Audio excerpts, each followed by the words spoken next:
Are you all praying every day? Yes. 1, 2, 3. మహాపరిశుద్ధ తండ్రి, దైవదేవ, ప్రేమమైన మీకు ఎంతో వందనములు, స్తోత్రం చెల్లిస్తుంటున్నాను యేసయ్యా. ఎంతో మంచి దేవుడు తండ్రి, గొప్ప దేవుడు తండ్రి, చిన్న పిల్లల్ని తండ్రి ప్రేమించిన దేవ యేసయ్యా, మీకు స్తోత్రం చెల్లిస్తుంటున్నా తండ్రి. మా విష్ణు కాంప్లెక్స్ లో పిల్లల్ని ప్రేమించారు కాబట్టి ఈ విధంగా సండే స్కూల్ని మాకు అనుగ్రహించినందుకు స్తోత్రం చెల్లిస్తుంటున్నా. మేము చక్కగా పాటల ద్వారా తండ్రి మీ నామాన్ని మహిమపరచడానికి, తర్వాత చక్కటి కథ ద్వారా తండ్రి మీరే మాతో పిల్లలతో మాట్లాడండి. నా పిల్లలకి అర్థమవులాగున నేను తండ్రి కథ చెప్పడానికి సహాయపడండి. ప్రభావం నాయన పిల్లలు ఎవ్వరు మాట్లాడకుండా, సాధారణకు చోటు ఇవ్వకుండా తండ్రి మీరు మా మధ్య ఉన్నారనే భయంతో తండ్రి ప్రభావం నాయన ఇక్కడ కూర్చోవడానికి సహాయం చేయండి. పిల్లలందరూ కూడా తండ్రి ఈరోజు జరిగే అన్ని యాక్టివిటీస్లో తండ్రి యాక్టివ్గా పార్టిసిపేట్ చేయడానికి తండ్రి క్రాఫ్ట్ చేసే విషయంలో అన్నింటిలో కూడా పిల్లలందరినీ మీరు సిద్ధపరచండి. మీ స్తోత్రం చెల్లిస్తూ స్తుతులు అర్పిస్తూ యేసుక్రీస్తు పరిశుద్ధమైన నామంలో స్తుతించి ప్రార్థించి వేడుకుంటున్నాను తండ్రి.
चल, यीशु मेरे दिल में है।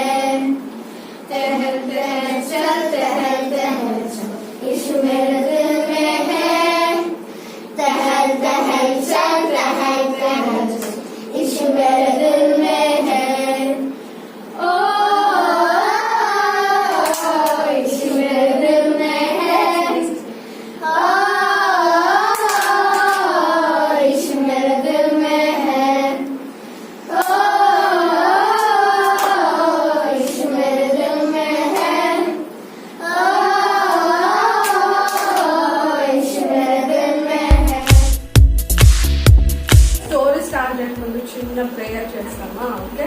మహాపరిశుద్ధ తండ్రి, దైవం దేవ, ప్రేమమయ, మీకు ఎంతో ఉన్నంలో సాంగ్స్ ద్వారా మీ నామానికి మహిమ తెచ్చుకున్నారు. పిల్లలు చక్కగా పాడి మిమ్మల్ని స్థుతించగలిగినందుకు స్తోత్రం చెల్లిస్తున్నాను. ఎస్ఐ స్టోరీ చెప్పుకునే టైంలో కూడా మీరు మాతో ఉండండి.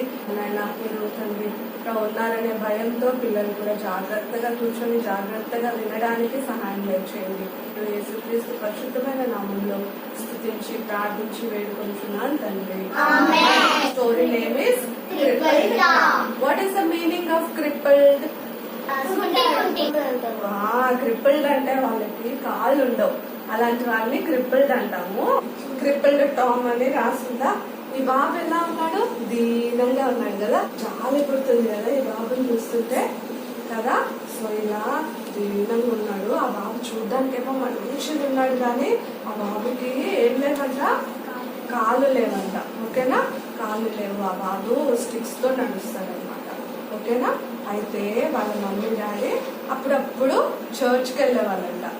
వాళ్ళకి ఎక్కువ ఏమి తెలిసేది కాదంట బైబిల్ గురించి, కానీ ఎక్కువ మీటింగ్స్ కి వెళ్ళి బాగా ఫ్యామిలీ ప్రేయర్స్ చేసుకోవడము అలా మాత్రం ఏం లేదు వాళ్ళ పేరెంట్స్.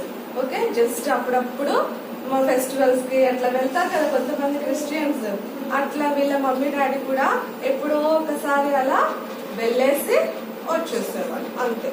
తర్వాత ఏమైందంటే ఆ బాబు వాళ్ళ మమ్మీ డాడీ వాళ్ళు ఒకసారి చనిపోతారు.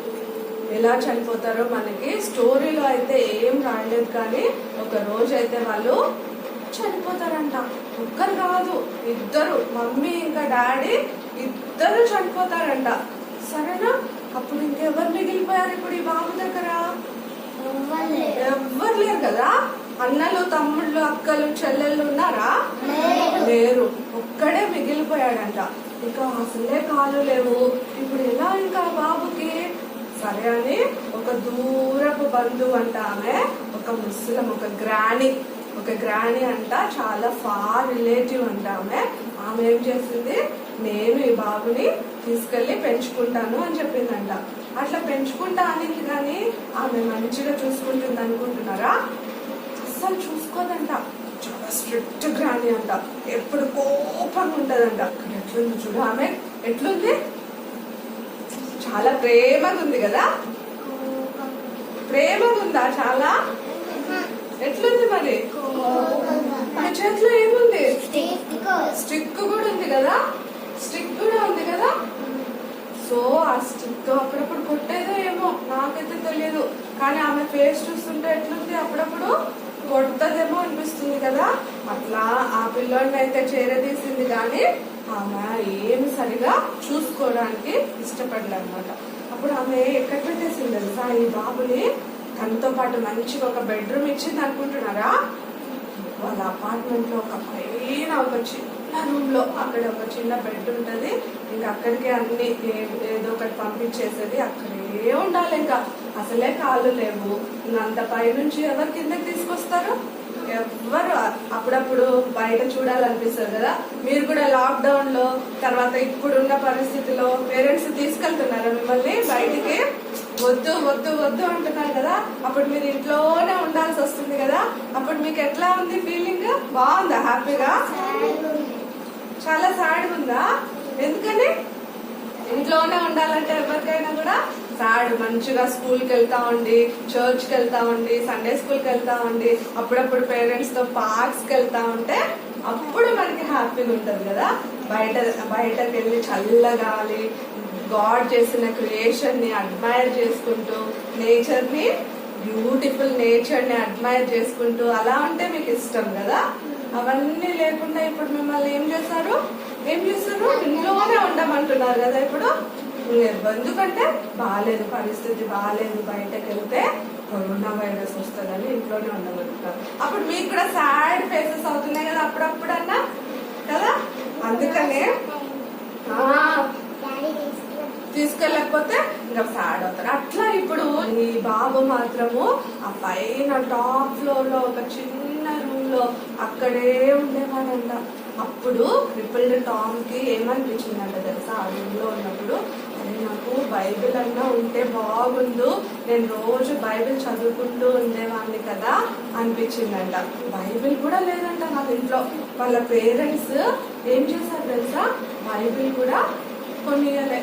వాళ్ళ ఇంట్లో ఒక్క బైబిల్ కూడా ఉండేది కాదంట. అందుకనే మీకు అందరికి ఇప్పుడే చెప్తున్నా, బైబిల్స్ అవైలబుల్ గా ఉన్నప్పుడే ఏం చేయాలి, బైబిల్స్ కొనుక్కోవాలి. సరేనా?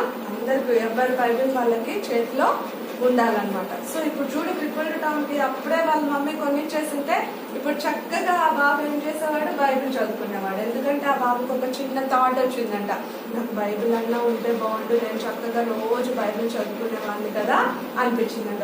చూడండి, ఇప్పుడు ఆ పిల్లోడి దగ్గర బైబిల్ లేదు కాబట్టి ఆ పిల్లోడు చదవడానికి లేదు, కానీ మీ దగ్గర బైబిల్స్ ఉన్నాయి కదా.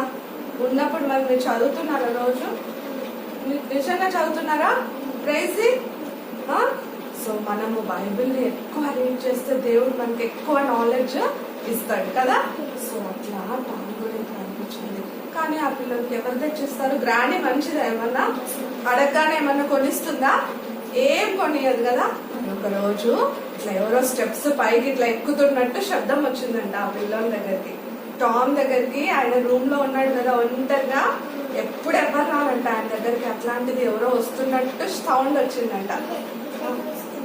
వింటున్నాడు. అప్పుడు ఎవరు వస్తున్నారు ఆయన ఎక్సైటింగ్ ఉన్నాడంట. అప్పుడు లోపలికి రాగానే తను అప్పుడప్పుడు వాళ్ళు చర్చ్కి వెళ్ళేవాళ్ళు కదా, అట్లా వెళ్తున్నప్పుడు ఒక బాబు పరిచయం అయినాడు అనమాట, టామ్ కి ఫ్రెండ్ అనమాట. సో ఆ ఫ్రెండ్ వచ్చాడు, టామ్ కి ఫ్రెండ్ వచ్చాడు. ఆ అబ్బాయి ఏం చెప్తున్నాడు తెలుసా టామ్ తో, మా డాడీ వాళ్ళకి ట్రాన్స్ఫర్ అయిపోయింది, నేను ఇంకా వెళ్ళాలి, అందుకని లాస్ట్ నిన్ను ఒకసారి చూద్దామని నేను వచ్చాను. సో నేను దాచిపెట్టుకున్నా, నా దగ్గర ఒక కాయిన్ ఉంది, అప్పట్లో 1 రూపీ అంటే కూడా చాలా వాల్యూ కదా. సో ఆయన దగ్గర 1 రూపీ ఉందంట, నేను ఇది దాచిపెట్టుకున్నాను ఈ 1 రూపీని, దాన్ని నీకు ఇవ్వాలనుకుంటున్నాను అని చెప్తాడంట. టామ్ ఏమంటాడంట, ఈ 1 రూపీ నాకు వద్దు కానీ ప్లీజ్ నాకు ఒక బైబిల్ తెచ్చిస్తావా అని అడుగుతాడంట. ఎంత మంచోడు కదా. మనమైతే డబ్బులు ఎవరైనా ఇవ్వగానే ఏం చేస్తాము, హ్యాపీగా కొనుక్కుంటారు కదా. చాక్లెట్స్ నా డబ్బులు, అవి నాకు ఇచ్చారు కదా, నా ఇష్టం వచ్చింది నేను కొనుక్కుంటాను అనుకుంటాను కదా మీరైతే. కానీ టామ్ ఏమన్నాడంట, వెంటనే నాకు ఒక బైబిల్ తీసుకొస్తావా అంటే ఆ బాబు చర్చ్కి అయితే వెళ్తున్నాడు కానీ చాలా కోపం వచ్చిందంట. నేను ఇంత కష్టపడి నీ కోసం 1 రూపీ ఎత్తిపెట్టి తీసుకొస్తే నువ్వు నాకు బైబిల్ కావాలంటావా? ఎందుకు బైబిల్ ఏం చేసుకుంటావు నువ్వు? నీ అవసరానికి ఎప్పుడన్నా నీకు ఉపయోగపడుతుంది కదా, ఇది అట్లే దాచిపెట్టుకోవచ్చు కదా అంటాడంట. అప్పుడు ఏమంటాడు టామ్, లేదు ప్లీజ్ అని రిక్వెస్ట్ చేస్తాడంట. నాకు ఇంకా నువ్వు వెళ్ళిపోతే ఇంకా నా దగ్గరికి ఎవ్వరు రారు, నువ్వు ఒక్కరివే నాకు హెల్ప్ చేయగల మనిషివి, ప్లీజ్ నాకు తీసుకొస్తావా బైబిల్ అని చాలా రిక్వెస్ట్ చేస్తే ఆ బాబు చాలా ఇష్టం లేకపోయినా వెళ్తాడు బైబిల్ తీసుకురావడానికి. స్టెప్స్ ఎంత ఫాస్ట్ గా ఎక్కాడో, వెళ్ళేటప్పుడు మాత్రం ఎలా వెళ్తున్నాడంట, ఇష్టంగా వెళ్తున్నాడు. ఎందుకంటే ఆ వాల్యూ తెలియదు ఆ బాబుకి, తెలుసా బైబిల్ కున్న వాల్యూ ఎంత శ్రేష్టమైనది, దాని నుంచి మనం ఎంత హెవెన్ ఎట్లా పొందగలమో అన్ని విషయాలు చెప్తాను కదా మనకి బైబిల్. ఆ విషయాలన్నీ అబ్బాయికి తెలీదో ఏమో, ఆ ఇష్టంగా వెళ్ళి బైబిల్ తీసుకొస్తాడు. ఇంకా ఏదేమైనా ఆ పిల్లోడు అయితే బైబిల్ అయితే తెచ్చిచ్చాడు టామ్ కి. ఇంకా ఆ బైబిల్ తీసుకొని ఎంత సంతోషం కదా టామ్ కి, బైబిల్ దొరికింది. ఇప్పుడు టామ్ చేతిలో ఏముంది, టామ్ చేతిలో బైబిల్ ఉంది. సో ఈ బైబిల్ ఇంకా ఆ పిల్లోడు మాత్రం ఆ తర్వాత ఇంకెప్పుడు కలిసినట్టు కూడా స్టోరీలో లేదనమాట. అయితే టామ్ కి అయితే బైబిల్ దొరికింది. సో ఇంకా చాలా ఇష్టంగా రోజు బైబిల్ చదివేవాడంట. రోజు దేవుడు చాలా విషయాలు మాట్లాడేవాడంట టామ్ తో, తెలుసా మీకు? మీతో మాట్లాడతాడా దేవుడు? బైబిల్ ద్వారా ఎవరితో మాట్లాడతాడా? ఇక్కడ నిజంగా మాట్లాడతాడా? ఏం మాట్లాడాడు? ఎప్పుడన్నా మాట్లాడాడా దేవుడు? చెప్పు ఒక విషయం. నేను ఒక రోజు ప్లేస్ చెప్పాను. ప్లేస్ ఎప్పుడు నన్ను కొడతా ఉంటది, తిప్పుతా ఉంటది. కాబట్టి నేను ప్లేస్ చెప్పాను, నేను ఇంకెప్పుడు ఆడుకోను, ఏం చేయనితో అని అసలు మాట్లాడను అని అన్నా. లాస్ట్ సండే రోజు ఆంటీ మెమరీ వర్స్ ఏమి ఇచ్చిందంటే John 4:11. Behold, if God so loved us, we ought also to love one another. అప్పుడు నాకు గుర్తుకొచ్చింది ప్రేజింగ్ కూడా నేను మంచిగా ఆడుకోవాలి. ప్రేజింగ్తోని చాలా మందికి సిస్టర్స్ లేరు కాబట్టి దేవుడు అందరినీ మమ్మల్ని అందరినీ ప్రేమించారు కాబట్టి మనం కూడా అందరినీ ప్రేమించాలి అని గుర్తుకొచ్చింది. Oh very good. ఇంకెవరైనా షేర్ చేస్తారా? Yes, nice. అది నేను స్నానంకని హీటర్ పెట్టుకున్నా. హీటర్ పెట్టుకుంటే అక్క అన్నది, నీ నీరు నాతో కూడా షేర్ చేయవా, నాకు కొంచెమా అంటే నేను షేర్ చేయను, ఇది నా నీరు నేనే కష్టపడి పెట్టుకున్నాను అన్న. దాని తర్వాత నా పర్సనల్ ప్రేయర్ చేసుకుంటా అంటే ఒక చిన్న బాబు 2 ఫిషెస్ ఇంకా 5 బ్రెడ్స్ జీసస్ కి ఎలా షేర్ చేశాడో అలా మనం కూడా షేర్ చేయాలి. కానీ నేను ఇక్కడ ఏం చేశాను సార్, అక్కకి ఆ పాడటం ద్వారా దేవుడితో మాట్లాడి. ఇంకెవరన్నా? అవి స్టోర్కి నేర్స్తా ఉంటే అప్పుడు మళ్ళీ నేను నా పర్సనల్ ప్రేయర్ చేసుకున్నప్పుడు అయితే జీసస్ నాకు ఏం మాట్లాడాలంటే, ఎట్లా అయితే జీసస్ క్రాస్ పైన ఓడ్చుకున్నారో నేను కూడా అట్లనే ఓడ్చుకోవాలని మాట్లాడాను. Very good. ఇంకా చెప్పు. రోజు నేను అభిని బాగా కొట్టాను, తిట్టాను. ఎందుకంటే అభినన్ను మళ్ళీ అభినన్ను ముందే నేను కొట్టక ముందే అభినన్ను కొట్టి తిట్టింది కాబట్టి నేను మళ్ళీ తిరిగి కొట్టి నేను ఆ రాత్రి నా పర్సనల్ ప్రేయర్ చేసుకుంటున్నాను. Matthew 5th chapter 44-43 ఆ వర్డ్స్ ద్వారా నాతో జీసస్ మాట్లాడారు. ఏమన్నారంటే, have to love your enemies. You have to pray for them, those who hate. Very good. ఇంకెవరన్నా? ఒకసారి నేను సండే స్కూల్కి వెళ్ళినప్పుడు ఒక ఆయన ఒక పెన్ అడిగితే నేనేం చేసినానంటే, నీకు ఇయ్యను పెన్ అని చెప్పాను. అయితే ఆంటీ ఏం చెప్పిందంటే, మెమరీ చెప్పేటప్పుడు బట్ బై లవ్ సర్వ్ అని చెప్తే నేను ఆయనకి అట్లా మాట్లాడిన ఇచ్చాను పెన్. అవునా? Very good. మీ ముగ్గురికి? నేను ఒకసారి హెడ్లైన్ కొట్టినా. నేనైతే ఎప్పుడు ఆడుకున్నానంటే అయితే ఆడుకోకు అంది హెడ్లీ. అయితే డాన్స్ అంటే అవన్నదంటే హెడ్లీతో ఆడుకుంటాను. వెరీ లవ్ అనదర్ అని చెప్పిందా డాన్స్ అంటే? Very good. ఓకే. అయితే సరే, అట్లా దేవుడు చాలా మాట్లాడతాడు కదా. మనం ఇష్టంగా బైబిల్ చదవమంటే చాలా చాలా దేవుడు మాట్లాడతాడు. సో టామ్ కి కూడా ఇప్పుడు ఏమైందంట, దేవుడు మాట్లాడడం స్టార్ట్ చేశాడంట.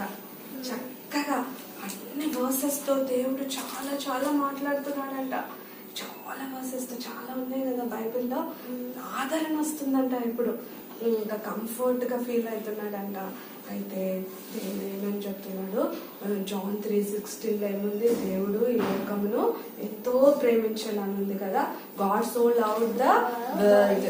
And Romans 6:23 for the wages of sin is death అని ఉంది కదా. అట్లా ఇంకా చాలా చాలా వర్సెస్ తో మాట్లాడుతుంటే ఆ పిల్లవాడు కూడా మంచిగా, ప్రభా నా పాపాలు కూడా అన్ని క్షమించండి, మీరు నా కోసం కల్వరి సిలువలో ప్రాణం పెట్టారు కదా, నా కోసమే కదా బ్లడ్ అంతా కాప్ చేశారు. సో ఆ బ్లడ్ తో నా పాపాలు కూడా అన్ని కడిగేయండి, ఇప్పటి నుంచి నేను నీ బిడ్డలాగా జీవిస్తాను అని ప్రేయర్ చేసుకుంటాడు. ఆ రోజు నుంచి ఇప్పుడు టామ్ ఎవరి సన్? ఇన్ని రోజులు ఎవ్వరు లేరు అని బాధపడుతూ ఉన్నాడు కదా. కానీ ఇప్పటి నుంచి టామ్ కి ఎవరున్నారు? జీసస్. సో ఇప్పుడు ఇంకా బాధపడే అవసరం ఉందా? లేదు కదా. ఎప్పుడు ఇంకా హ్యాపీనెస్ అంట, తెలియకుండానే టామ్ హార్ట్ లో హ్యాపీగా ఫీల్ అవుతున్నాడు, జాయ్ఫుల్ గా ఉందంట. ఇంకెప్పుడు ప్రేయర్ చేసుకోవడము, బైబిల్ చదువుకోవడం, దీంతోనే చాలా హ్యాపీగా గడిచిపోతున్నాయి అంట డేస్. ఇప్పుడు గ్రానీ ఏమన్నా అన్నా కూడా ఆయనకి ఏం బాధగా నొప్పిగా లేదనమాట. ఎందుకంటే జీసస్ ఆయనతో పాటు ఉన్నాడు కదా. సో ఇప్పుడు టామ్ అలా ఉన్నప్పుడు ఒక రోజు టామ్ కి అనిపించిందంట, ఇంత వాక్యం ద్వారా దేవుడు నాతో మాట్లాడుతున్నాడు కదా, అది నేను ఒక్కడే ఎందుకు తెలుసుకోవడము, ఇతరులకు కూడా అందరికి షేర్ చేయొచ్చు కదా నేను అనుకుంటాడంట టామ్. అనుకొని వెంటనే ఏం చేస్తాడంట, ఒక థాట్ ఐడియా ఇస్తాడు దేవుడు. ఏమన్నా ఐడియా ఇస్తాడో తెలుసా? స్లిప్స్ లో పెన్సిల్ తీసుకొని చక్కగా ఆయనకి ఏమేమి దేవుడు మాట్లాడినాడో ఆ వాక్యాలన్నీ కూడా ఒక్కొక్క వర్డ్స్ ని ఒక్కొక్క పేపర్ స్లిప్స్ లో రాసేసి అది ఫోల్డ్ చేసి ఆయన టాప్ ఫ్లోర్ లో ఉంటాడు కదా, అక్కడి నుంచి కిందికి పడేసేవాడంట అన్ని. కిటికీ నుంచి ఆయనకి రూమ్ లో ఒక కిటికీ కూడా ఉంటది. ఇదిగోండి ఇట్లా రూమ్ ఉంటది ఆయనకి, చిన్న రూమ్. ఆ రూమ్ లో అక్కడ విండో ఉందా పక్కకే, ఆ విండోలోంచి పేపర్స్ వేస్తాడు, స్లిప్స్. ఆయన దేవుడిచ్చిన థాట్ ప్రకారం ఏం చేస్తాడు, ఆయన వాక్యాలన్నీ పెన్సిల్ పేపర్ స్లిప్స్ లో రాసి కింద పడేస్తా ఉండేవాడు. ఆ మినిస్ట్రీ కోసం ప్రేయర్ కూడా చేసేవాడు. జీసస్ నేనేమో ఇట్లా రాస్తున్నాను, ఒక్కరినన్నా ఆ వాక్యాల ద్వారా మీరు మాట్లాడండి వాళ్ళతో అని చెప్పి మంచిగా ప్రేయర్ చేసుకుంటూ ఉండేవాడు అనమాట. సో అట్లా ఉన్నప్పుడు ఒకసారి ఏమవుతుందంట, ఒక అంకుల్ వస్తాడు. మనకి స్టెప్స్ మీద ఎవరో ఎక్కుతున్నట్టు సౌండ్ వస్తుంది. అప్పుడు వెంటనే మళ్ళీ ఎవరా అని చూస్తే ఒక అంకుల్ అంట. ఆ అంకుల్ వచ్చి ఇక్కడ నుంచి పేపర్స్ అన్ని కింద పడేసేది నువ్వేనా అని అడుగుతాడంట. అవును అంకుల్ నేనే పడేస్తున్నాను అని చెప్తే ఆయన చాలా హ్యాపీ అయ్యి, నువ్వు వేసిన ఒక పేపర్ వల్ల దేవుడు నాతో మాట్లాడాడు అని చెప్తాడు. నువ్వు ఈ కండిషన్ లో ఉండి ఇంత పరిచర్య చేస్తున్నావా దేవునికి, నేనేమో అంత నాకు దేవుడు డబ్బులు ఇచ్చాడు, అన్నీ ఉన్నాయి నా దగ్గర, కాళ్ళు చేతులు మంచిగా ఉన్నాయి, కానీ నేను దేవుని కోసం ఇంతవరకు నేను ఏమీ చేయలేదు. కానీ నువ్వు మాత్రం ఏం చేస్తున్నావు, ఇంత మంచిగా దేవుని కోసం ఒక పరిచర్య చేస్తున్నావు. ఓకే, దాని ద్వారా దేవుడు నాతో మాట్లాడినాడు. జాన్ 9:4 ద్వారా అంకుల్ తో జాన్ 9:4 ఈ మాటని టామ్ పేపర్ లో రాసి కింద పడేశాడంట. జాన్ 9:4 లో I must work the works of him that send me while it is day the night cometh when no man can work. So పగలు ఉన్నంత వరకే, దీని అర్థం ఏంటి, నైట్ టైం ఎవరైనా పని చేస్తారా? మార్నింగ్ అన్ని పనులు చేసుకుంటారు, నైట్ టైమ్ రెస్ట్ తీసుకుంటారు కదా. సో ఇక్కడ దేవుడు కూడా ఏం చెప్తున్నాడు, పగలు ఉన్నంత వరకే పని చేయాల. అంటే దేవుడు మనకి సమయం ఇచ్చినప్పుడే వర్క్ చేయాలి. దేవుని కోసం మనం ఏదో ఒకటి ఎప్పుడు చేస్తామో, దేవుడు మనకి టైం ఇచ్చినప్పుడే. టైం అంతా అయిపోయాక వర్క్ చేయగలమా? ఇప్పుడు సడన్ గా దేవుడు వచ్చేసాడు అనుకో, అప్పుడు మీరు వర్క్ చేయగలరా? ఇంకా ఉంటారా? కొద్దిసేపు ఆగు, నేను నీకోసం నేను ఈ వర్క్ చేసి వస్తా, నీకోసం కొద్దిసేపు ప్రేయర్ చేసి వస్తా, నీకోసం నేను వేరే వాళ్ళకి గాస్పెల్ చెప్పేసి వస్తా అని చెప్పగలమా? ఆ టైంలో దేవుడిని ఇట్లా స్టాప్ చేయించగలవా? నువ్వు చేయించలేవు కదా. When there is time, while it is day అంటే మీనింగ్ ఏంటి, టైం ఉన్నప్పుడే. Okay, while it is day you have to work for the Christ. Understand? ఆ మాట ద్వారా ఇప్పుడు ఈ వర్స్ ని ఎవరు రాశారు పేపర్ లో? ఎవరు రాస్తారు పేపర్ లో? టామ్ రాసి పైనుంచి కింద పడేస్తే అది ఎవరికి దొరికింది? ఒక అంకుల్ కి. అట్లా చాలా మందికి దొరికింటది, చాలా మందితో దేవుడు మాట్లాడింటాడు. కానీ ఈయన మాత్రం ఇవి ఎవరు వేస్తున్నారు పేపర్స్ అని తెలుసుకోవడానికి కోసం ఏం చేశాడంట, పైకి వచ్చాడు. టామ్ నేను ఇట్లా కింద వెళ్తా ఉన్నా ఒక రోజు, అప్పుడు నా హ్యాట్ మీద ఈ పేపర్ దొరికింది నాకు. దేవుడు మాట్లాడినాడు అంకుల్ తో, ఏమని, చూడు నువ్వేం చేసావు నా కోసము, టైం ఉన్నప్పుడే వర్క్ చేయాలి కదా అని దేవుడు నాతో మాట్లాడాడు. అందుకే నిన్ను ఒకసారి కలిసి వెళ్దామని వచ్చాను అని చెప్పి టామ్ దగ్గర కూర్చొని కొద్దిసేపు మాట్లాడుతా ఉన్నాడంట. ఈ కండిషన్ లో ఉండి కూడా నువ్వు వర్క్ చేస్తున్నావని అంటాడు. సరే అయితే చెప్పు నాకు ఒక విషయము, నీకు ఈ పేపర్స్ ఈ పెన్సిల్ రాయడానికి ఇవన్నీ ఎక్కడి నుంచి వస్తున్నాయి అని చెప్తే ఆ బాబు చెప్పిన మాట ఏందో తెలుసా? దేవుడు ఎలా ఇస్తాడు? హెవెన్ నుంచి ఇచ్చేస్తాడు. ఎట్లా డైరెక్ట్ గా ఇస్తాడా? ఇయ్యాడు కదా, వాడుకుంటాడు కదా. కానీ ఈ బాబు చేసిన త్యాగం ఏంటో తెలుసా? సాక్రిఫైస్ ఏం చేశాడో తెలుసా? వాళ్ళ గ్రానీని అడిగాడంట ఫస్ట్, నాకు ఇట్లా దేవుడు ఒక మంచి థాట్ ఇచ్చాడు గ్రానీ, నాకు కొన్ని పేపర్స్ పెన్సిల్ ఇస్తావా, నేను ఇట్లా రాయాలనుకుంటున్నానంటే ఆమె సీరియస్ అయిందంట. అప్పుడు టామ్ అన్నాడంట, సరే గ్రానీ నాకు ఒక పూట మిల్క్ వద్దులే, నేను మిల్క్ తాగను, సో ఆ డబ్బులతో నాకు పేపర్స్ పెన్సిల్స్ ఇస్తావా అన్నాడంట. ఎంత మంచోడు కదా, ఎంత త్యాగం కదా దేవుని కోసం. అవునా కదా? అవును. అసలే ఆమె ఇన్ని ఇచ్చింటది పాలు, ఏమైనా ఇంత పెద్ద గ్లాస్ ఇస్తుందా? చాలా కొన్ని పాలు ఇచ్చింటది కదా, ఆ పాలు కూడా వద్దనుకొని, మిల్క్ వద్దనుకొని, నాకు ఆ మిల్క్ వద్దులే కానీ నాకు కొన్ని పేపర్స్ పెన్సిల్స్ తెచ్చివు, నేను గాడ్స్ వర్క్ చేయాలనుకుంటున్నాను అంటే అప్పుడు ఆమె మిల్క్ కి బదులుగా పేపర్స్ ఇచ్చిందంట. ఆ పిల్లడు ఎంత సాక్రిఫైస్ చేశాడు కదా దేవుని కోసం. మనం ఏం చేస్తున్నాం? మనకు అన్ని వసతులు ఉన్నాయి కదా, everything whatever we need, everything is with us. కానీ మనం ఏం చేయడం లేదు. కానీ టామ్ అట్లా సాక్రిఫైస్ చేసి రాస్తున్నాను అంకుల్ అని చెప్తాడంట. అప్పుడు ఆయనకు చాలా బాధ అనిపించిందంట. అంకుల్ ఏమంటాడు తెలుసా, సరే టామ్, నేను నాతో పాటు నువ్వు వస్తావా, ఒక మంచి హోమ్ లో నేను పెడతాను, అక్కడ నేను చూసుకోవడానికి చాలా మంది ఉంటారు, తర్వాత అక్కడ మంచి ఫ్రెష్ ఎయిర్ వస్తుంది, నువ్వు వాక్ కూడా వెళ్ళొచ్చు, మంచిగా చెట్లు ఉంటాయి, మంచి గాలి ఉంటుంది, మంచి ఫుడ్ దొరుకుతుంది నీకు, నిన్ను చూసుకోవడానికి చాలా మంది ఉంటారు, ఆ హోమ్కి వస్తావా నువ్వు, నేను అక్కడ జాయిన్ చేపిస్తా, నీకు కావాల్సిన డబ్బులన్నీ నేను ఇస్తా అన్నప్పుడు మళ్ళీ ఆ బాబు అన్న మాట ఏందో తెలుసా మీకు?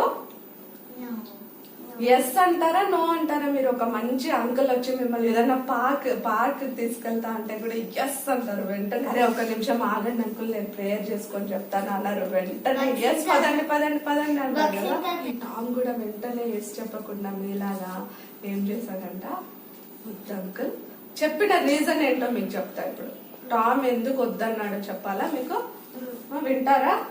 ఏం రీజన్ అయి ఉంటది మీరు చెప్తారా? లేకపోతే ఎందుకు వద్దని వింటాడో ఒక రీజన్ చెప్పండి నాకు. అంకుల్ అంత మంచి ఆప్షన్ ఇచ్చాడు కదా. ఇప్పుడు మనకు గాడ్ ఏదైతే ఇచ్చాడో దాంతోనే సాటిస్ఫై కావాలి. Very good answer. ఇంకెవరైనా చెప్తారా? చెప్పు. అది మనము అన్ని ఉన్నప్పుడు మనం ఏం జీవితం కోసం వర్క్ చేయాలి, అన్ని లేనప్పుడే వర్క్ చేస్తాం. అందుకే వెరీ గుడ్ ఆన్సర్. ఇద్దరైతే చక్కటి ఆన్సర్ చెప్పారు. హెబ్రీ ఏమో గాడ్ ఇచ్చిన దాంతోనే నన్ను ఈ కండిషన్ లో పెట్టాడు కాబట్టి నేను సాటిస్ఫై అయిపోతున్నాను అనుకోవడం ఒక రీజన్. నిస్సి ఏం చెప్పింది? అన్ని ఉంటే మనం ఏమి గాడ్ కోసం చేయలేము, ఏమి లేనప్పుడే ఇంకా ఎక్కువ గాడ్ కోసం జీవించాలనుకుంటామంట. Very good answer. ఎవరైనా చెప్తారా ఇంకా? ఓకే సరే, ఇప్పుడు ఆ బాబు ఇచ్చిన రీజన్ నేను చెప్పాను మీకు. గాడ్ నా కోసము కష్టపడి చనిపోయాడు కల్వరి సిలువలో, హాయిగా చనిపోయాడు. ఊరికే కళ్ళు మూసుకోగానే చనిపోయాడు జీసస్. ఎలా చనిపోయాడు జీసస్ మన కోసము?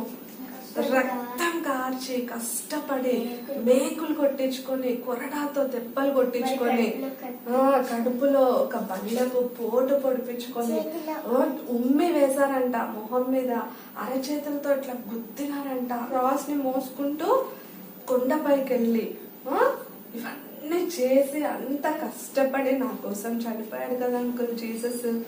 నా కోసం రక్తం అంతా కార్చాడు కదా, నన్ను పరలోకానికి తీసుకెళ్ళడానికి ఇవన్నీ చేశాడు కదా. మరి నేనెందుకు అంత హ్యాపీగా లగ్జూరియస్ గా చనిపోవాలి? నేను కూడా జీసస్ లాగానే కష్టపడుతూ చనిపోవాలనుకుంటున్నాను అంకుల్. ఎంత మంచి ఆన్సర్ కదా చిల్డ్రన్, ఇది చాలా మంచి ఆన్సర్ కదా. నేను ఎందుకు అంకుల్ అలా చనిపోవాలి? నేను కూడా కష్టపడి జీసస్ కోసము చనిపోదాం అనుకుంటున్నా అని చెప్తాడంట. అప్పుడు ఆయనకు చాలా హ్యాపీగా, ఇంత చిన్న బాబు ఎంత మంచిగా మాట్లాడుతున్నాడు, ఎంత బాగా అండర్స్టాండ్ చేసుకున్నాడు గాడ్స్ లవ్ ని. టామ్ బాగా అండర్స్టాండ్ చేసుకున్నాడు, అందుకే ఇలా మాట్లాడగలిగాడు కదా. అప్పుడు ఆయన సరే బాబు అయితే నీ ఇష్టము, నువ్వు అట్లా చెప్తే అది కూడా మంచిదే. సో నీ కోసం నేను ఒక ఆంటీని ఏర్పాటు చేస్తాను, ఆమెనే నీకు కావాల్సినవన్నీ పేపర్స్ కానీ పెన్సిల్స్ కానీ అన్ని ఆమెనే నీకు ఇస్తుంది. సో అవి తీసుకొని నువ్వు హ్యాపీగా ఇక్కడే ఉండు, ఆమె నీకు ఏం కావాలో చూసుకుంటది అని ఒక ఆంటీని, ఆమె కోసం బైబిల్ ఆంటీ అనుకోండి, ఓకే, ఆమెను అక్కడ పెట్టేస్తాను అనమాట. సో దానికి టామ్ ఒప్పుకుంటాడు, సరే అంటాడు. సో ఆమెనే అన్ని విషయాలు ఈ అంకుల్ వాళ్ళకి చేరవేస్తా ఉంటది అనమాట. ఏమేమి విషయాలు? టామ్ ఈ రోజు ఇలా ఉన్నాడు, బాగానే ఉన్నాడు, ఎందుకంటే ఆయనకి హెల్త్ కూడా పాడైపోతుంది. ఆయనకి ఆ చలికి ఆ రూమ్ లో ఉండి ఉండి ఉండి ఉండి వెంటిలేషన్ లేకపోతే ఆరోగ్యం పాడైపోతుంది కదా.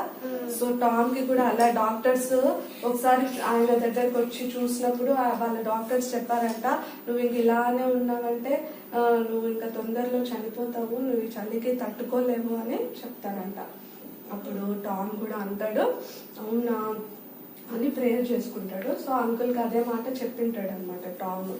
సో ఆయన కండిషన్ ఏంటి, ఇప్పుడు ఈ చలి వల్ల ఎక్కువ రోజులు బ్రతకవు అని డాక్టర్స్ చెప్తాడనమాట. సో అది కాక ఈ అబ్బాయి ఏం చేశాడు, చాలా రోజుల వరకు మిల్క్ కూడా తీసుకోలేదు కాబట్టి చాలా వీక్ అయిపోతా ఉన్నాడంట. అప్పుడు లాస్ట్ కి ఒక రోజు ఈ ఆంటీ వల్లనే అంకుల్ వాళ్ళకి ఏమని తెలిసిందంట, టామ్ చనిపోయాడు. టామ్ ఏమైపోయాడు, చనిపోయాడు. దేవుని కోసం ఎంత పని చేశాడు కదా టామ్.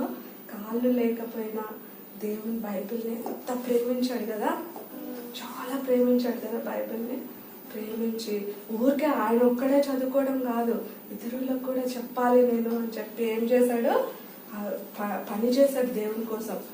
ఓకే, ఆ పని ద్వారా రిజల్ట్ కూడా చూశాడు తన కళ్ళతో. ఎవరు రిజల్ట్, ఒక అంకుల్ కూడా వచ్చి చెప్పుకున్నాడు కదా, నీ వల్లనే నేను ఇట్లా మారుతున్నానని చెప్పుకున్నాడు కదా. సో రిజల్ట్ చూశాడు. ఇప్పుడు టామ్ ఏమైపోయాడు, గాడ్ దగ్గరికి వెళ్ళిపోయాడు. హ్యాపీగా వెళ్ళిపోయింటాడు. ఇంకా అక్కడికి వెళ్ళినప్పుడు ఇంకా కాళ్ళు వచ్చేసి ఉంటాయి, లెగ్స్ అన్ని మంచిగా అయిపోయి ఉంటాయి. సో గాడ్ ఒక గ్రాండ్ వెల్కమ్ చెప్పింటాడు ఇప్పుడు టామ్ కి. ఎందుకంటే గాడ్ కోసం ఉన్నాడు కదా టామ్. నేను టామ్ ని ఈ సిచ్యువేషన్ లో ఉంచినా కూడా టామ్ నా కోసం ఎంత ప్రేయర్ చేశాడు, ఎంత బైబిల్ చదివాడు, ఎంత వర్క్ చేశాడు, మినిస్ట్రీ చేశాడు నా కోసం అని చెప్పి గ్రాండ్ వెల్కమ్ ఇచ్చేసాడంట టామ్ కి. ఇప్పుడు హ్యాపీనే కాదా టామ్, చాలా హ్యాపీ అయిపోయింటాడు కదా.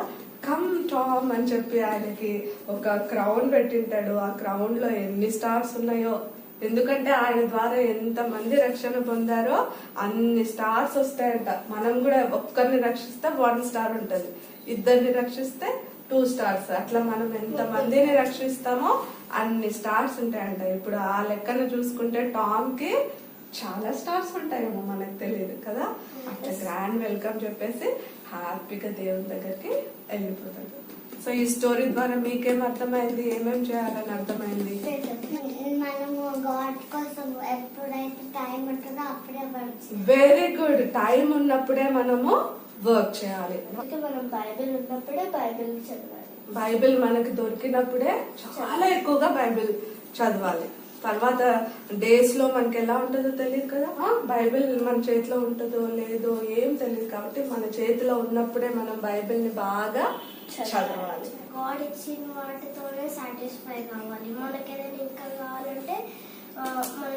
కావాలంటే మన మమ్మీకి డాడీకి చెప్పుకునే బదులుగా గాడ్ కి చెప్తే గాడ్ మనకు దానికంటే ఎక్కువ ఇస్తారు. Very good. సో టామ్ లాగా సాటిస్ఫై అవ్వడం కూడా హెబ్రీ నేర్చుకుందంట. మనకున్న దాంట్లో సాటిస్ఫై అవ్వాలి, ఇంకా అది కావాలి ఇది కావాలి ఎక్కువ నాకు ఇది కావాలి అని అనుకోకూడదు. Good point.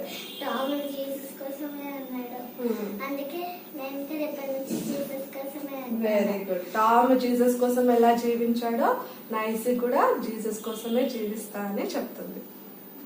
టామ్ కి ఎలా ఉందంటే గ్రాండ్ ఎంత తెచ్చినా తనకి పెయిన్ ఉండట్లేదు. బైబిల్ చదువుకున్నప్పుడు జాయ్ఫుల్ గా he is rejoicing in the Lord. నన్ను కూడా చాలా సార్లు తిడుతుంది చెల్లి, మరి అప్పుడు కూడా నాకు పెయిన్ ఉండకూడదు, అప్పుడు నేను దిగులు పడకూడదు. Because I'm reading the Bible and God is with you కదా. సో మెమరీ వర్స్ జాన్ 9:4 ఒకసారి పలకండి అందరూ. I must work the works of him that sent me while it is day, the night cometh when no man can work. John 9:4.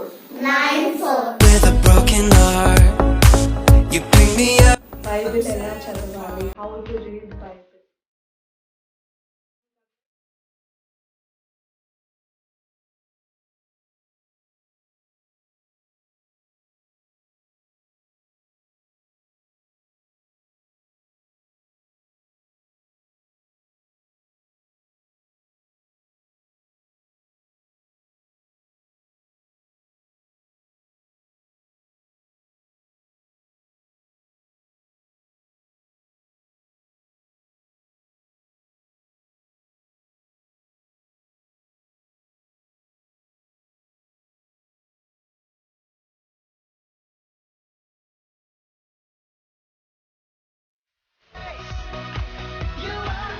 పరిశుద్ధ తండ్రి దైవం దేవ ప్రేమమైన మీకు ఎంతో ఉన్నందు సండే స్కూల్ అంతట్లో మీరు తోడుగా ఉన్నారు. మీకు స్తోత్రం చెల్లిస్తున్నాం ప్రభావ. మీ యొక్క మహాకృపను బట్టి పాటల ద్వారా తండ్రి మిమ్మల్ని మహిమపరచుకోవడానికి ఇచ్చిన సమయాన్ని బట్టి స్తోత్రండి. కథ ద్వారా కూడా పిల్లలతో మాట్లాడారని నమ్ముతున్నాను. టామ్ ఏ విధంగా అయితే ట్రిపుల్ అయినా కూడా మీకోసం జీవించాడో, బైబిల్ ఎక్కువగా ఎలా చదివాడో, ఆయన చదవడం మాత్రమే కాకుండా ఇతరులను కూడా తెలియపరచాలని ఏ విధంగా మీ వర్క్ చేస్తూ వచ్చాడో అవన్నీ పిల్లలు జ్ఞాపకం ఉంచుకొని తండ్రి ఏ విధంగా తన సఫరింగ్ ని కోరుకున్నాడో తండ్రి అలాగే మా పిల్లలు కూడా తండ్రి ఈ వయసు నుంచి మీకోసం జీవించడానికి బైబిల్ చక్కగా ఎక్కువగా తెలుసుకోవడానికి చదవడానికి సహాయం చేయండి.